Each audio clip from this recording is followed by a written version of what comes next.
Dear students, welcome in ASC starter. आज हम जो करने जा रहे हैं वो वर्कशीट नंबर 24 रहेगी। ये एसएसटी की वर्कशीट रहेगी जो भूगोल की आपकी जो बुक है उसमें पार्ट नंबर 5 करेंगे। जैसे कि आप जानते हैं कि शिक्षा निदेशालय राष्ट्रीय राजधानी क्षेत्र दिल्ली के द्वारा हमें ये वर्कशीट दी जाती है और ये क्लास 6 की 21 दिसंबर 2020 की वर्कशीट है। और यहाँ पर आपको अपना नेम और यहाँ पर क्लास टीचर का नेम लिखना होता है। आप अपनी कॉपी पर जरूर लिखिएगा।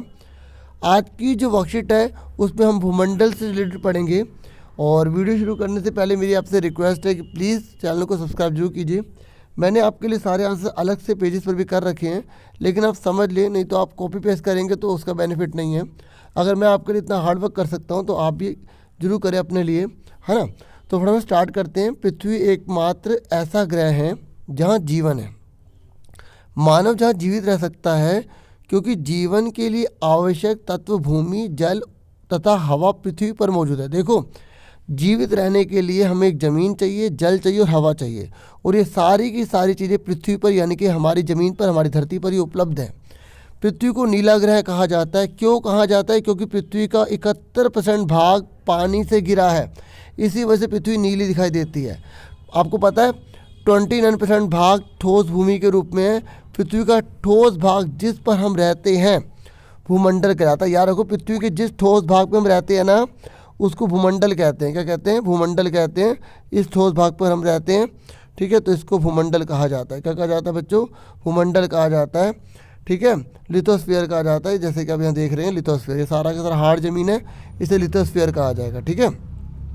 क्योंकि पिक्चर भी देखना जरूरी है, क्योंकि एग्जाम में पिक्चर बनी आएगी तो आपको नाम देना होगा।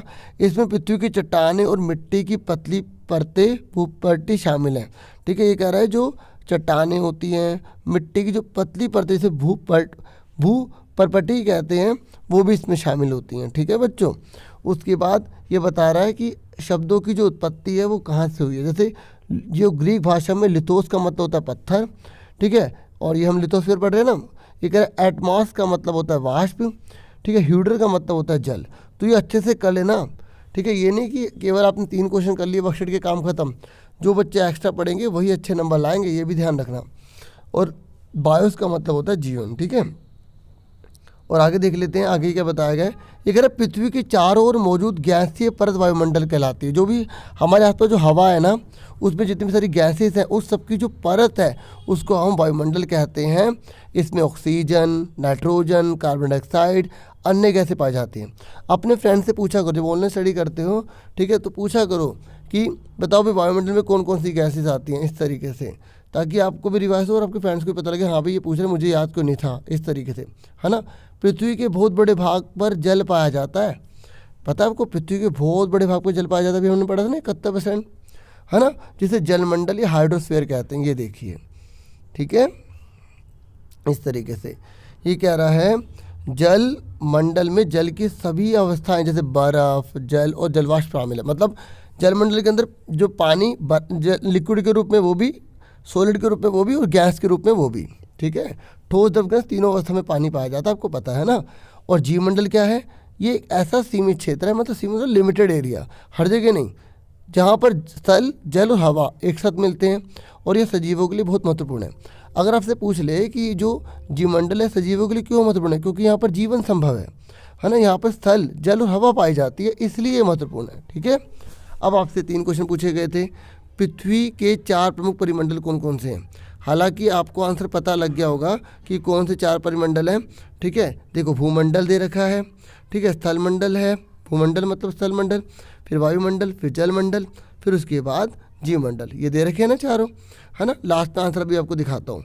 और पृथ्वी को नीला ग्रह क्यों कहा जाता है? ठीक है, ये लिखा कि 71% यहाँ पर जल है, ठीक है, इसलिए इसको नीला ग्रह कहा जाता है। उसके बाद बोला क्या, जीवमंडल सजीवों के लिए क्यों महत्वपूर्ण है? क्योंकि यहाँ पर स्थल, जल और हवा एक साथ मिल जाते हैं। अब आपको आंसर की तरफ ले जाता हूँ। तो देखिए, पहला क्वेश्चन पूछा गया था ना, पृथ्वी के 4 प्रमुख परिमंडल कौन कौन से हैं? तो पहला हो गया भूमंडल, ठीक है, स्थलमंडल भी लिख सकते हो आप, ठीक है। उसके बाद है वायुमंडल, जलमंडल, जीवमंडल, ठीक है। आप ये लिख दो, आपका बिल्कुल करेक्ट है, ठीक है। समझ में आ गया सबको कौन कौन से हैं? भूमंडल, वायुमंडल, जलमंडल और जीवमंडल, ठीक है। अब आगे क्वेश्चन की तरफ बढ़ जाते हैं। उसके बाद नेक्स्ट क्वेश्चन आपसे क्या पूछा गया था कि पृथ्वी को नीला ग्रह क्यों कहते हैं? पृथ्वी को नीला ग्रह कहा जाता है क्योंकि पृथ्वी का 71% भाग पानी से घिरा है। ठीक है, समझ में आ गई सबको।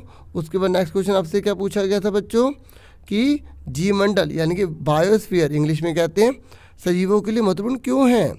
तो आप क्या बताओगे, जीवमंडल सजीवों के लिए महत्वपूर्ण है क्योंकि यहाँ स्थल, जल और हवा एक साथ मिलते हैं जो जीवन को संभव बनाते हैं। ठीक है, समझ में आ गया। इस तरीके से मैंने आपको पूरी की पूरी वर्कशीट अच्छे समझा दी है। प्लीज़ चैनल को लाइक जरूर किया करो। ठीक है, काफ़ी सपोर्ट मिलता है।